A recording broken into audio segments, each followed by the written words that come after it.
like if we are watching a movie. It is a wonderful experience, unless we forget it's just a movie. But when we realize it is an illusion brought forth from that projector and the screen, then we can enjoy knowing we're safe and knowing that nothing can hurt our true selves, that light of consciousness within us. If we look deep into the nature of the universe, what we see is that time has no beginning. Time has no end. Space goes on forever. If there was a wall at the edge of the universe, there would have to be something beyond that wall. And so if this universe is beginningless and endless,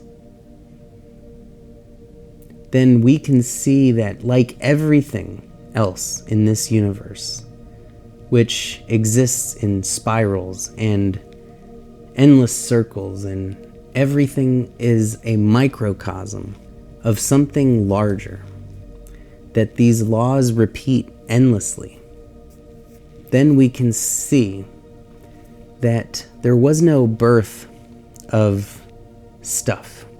There was no moment that something came into existence. There is an endless cycle of expansion and collapse, and potentially of infinite universes. And so the real question is not, why is there something instead of nothing? The real question is, why was there never nothing? We tend to think in terms of, I was born this day and I will die that day. But you really cannot pinpoint the moment that we are born, and we cannot pinpoint a moment of death. Before our inception, two people had to come together to create a new form.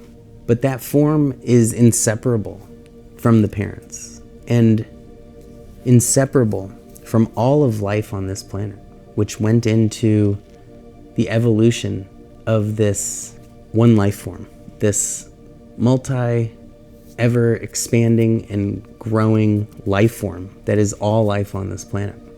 And this planet would not be here without the stars that came before it and the energy and the hydrogen that made those stars. So it's always been here.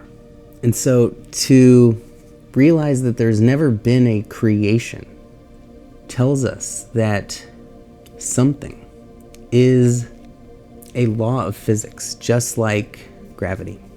It exists because it wants to exist. It exists because it needs to exist. And it exists in such a way to create infinite possibilities, beauty, and love. And we know that because there is infinite beauty and love. We all know that there is this appearance of separateness. We are taught from infancy, me, my. And we learn our name, and these are hardwired into our thinking mind, these concepts of a separate self. And it is essential for functioning in this world, for opening a bank account, and not just a public bank account for everybody. The problem is when we think that's all there is, when we lose touch with something that is much deeper than the separate self, which is the relationship, the connection.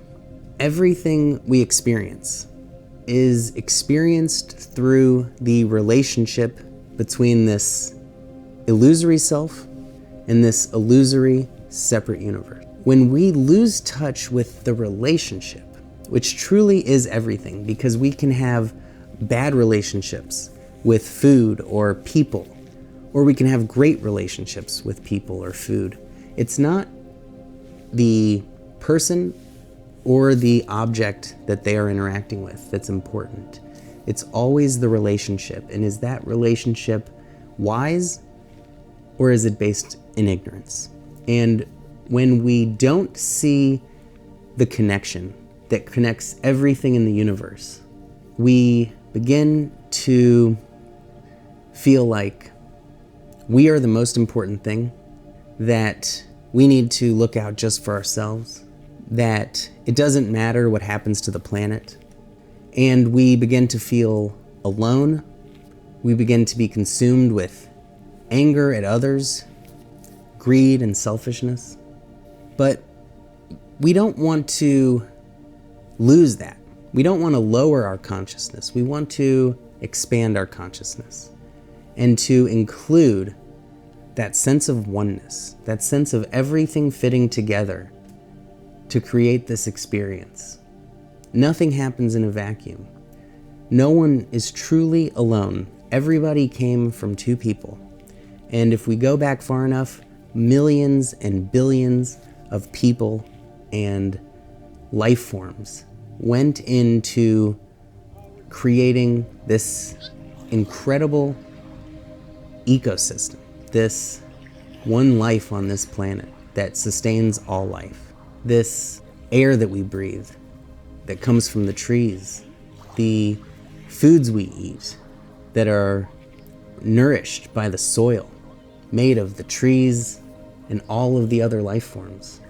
And so seeing oneness doesn't mean we forget that we have this name, that our ID says a person's name that we respond to when someone calls it.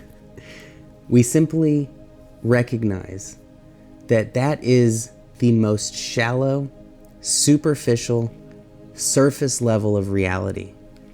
And if we thought that was all there is, we will succumb to enormous suffering.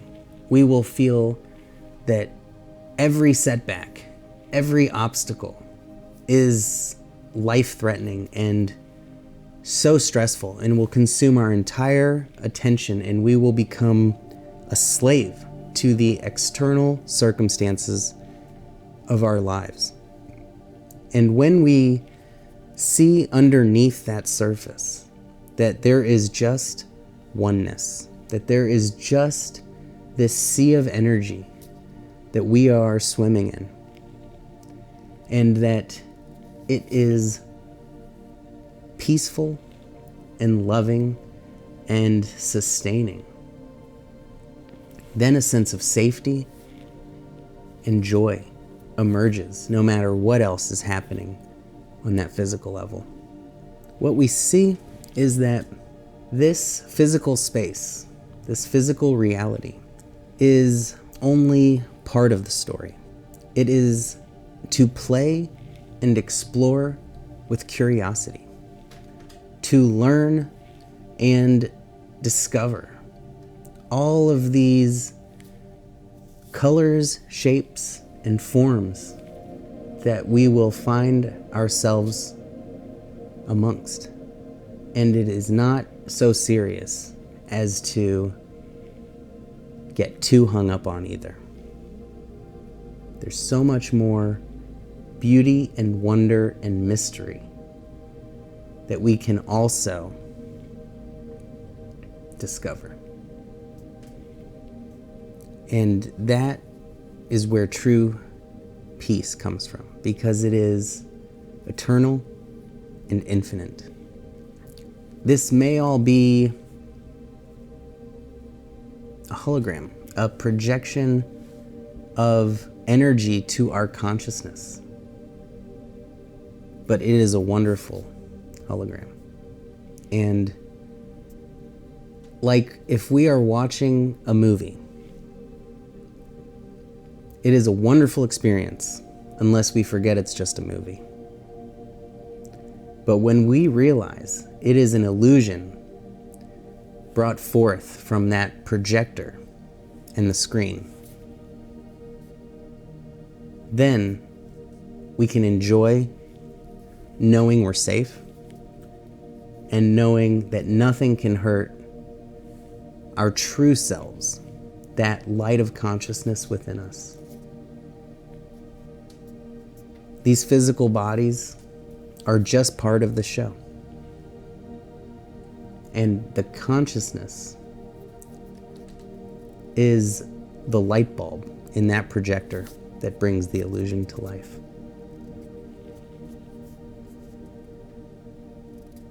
We've just been in the video game for so long that we forget that we're in the illusion. But when we turn our attention inward and we turn the awareness back on itself, that is when we can see that when the show turns off, there's still something there.